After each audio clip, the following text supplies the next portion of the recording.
1985 সালে David cook চালু করেছিলেন video rental chain blockbuster.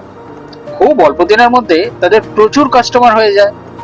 College পড়ুয়া থেকে কর্পোরেট জগতের মানুষ সবাই হয়ে যায় তাদের কাস্টমার। এরকমই একজন কাস্টমার ছিলেন এক কম্পিউটার সায়েন্টিস্ট। টম হ্যাঙ্কসের অ্যাপোলো 13 সিনেমার ডিভিডিটা নিয়ে গেলেও কাজের চাপে সেটা সময় মতো ফেরত দিতে পারেননি তিনি। ফল যা হওয়ার তাই হলো। অনেক রিকোয়েস্ট করা সত্ত্বেও কর্তৃপক্ষ কিছুতেই মানল না। দিতে হলো $40 ফাইন। অভিজ্ঞতাটা একটু তিক্ত হলেও সিনেমা দেখা তো বন্ধ করা যায় না। আর ভেতরে ভেতরে একটা চাপা রাগ তো কাজ করছিলই। তার আরেক বন্ধুর সঙ্গে আলোচনা করে 1997 সালে শুরু করলেন একটা ব্যবসা। দুই বন্ধু মিলে একটা ওয়েবসাইট বানিয়ে ডিভিডি ভাড়া দেওয়ার পাশাপাশি তা বিক্রি করতেও শুরু করেন তিনি।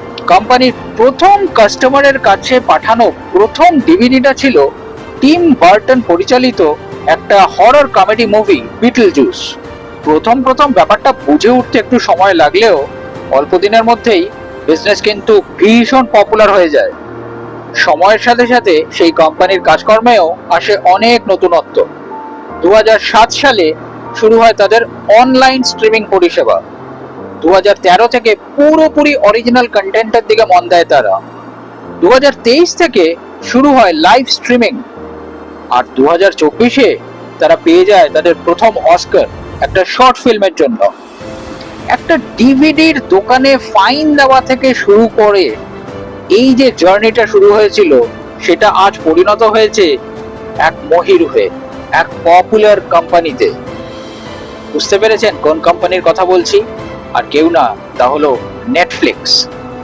এরকম আরো অনেক মজার মজার তথ্য জানতে গেলে অবশ্যই পড়তে পারেন গ্রন্থালয় থেকে প্রকাশিত বিজনেস কুইজ বইটা। বিজনেসের জগতের নানা অজানা তথ্য, 300 খানা প্রশ্ন আর অসংখ্য ছবি নিয়ে এই বই তৈরি, এবং অনলাইন এবং অফলাইনে খুব সহজেই পাওয়া যাচ্ছে সেই বই।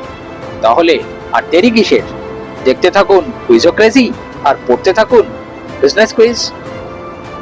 নমস্কার।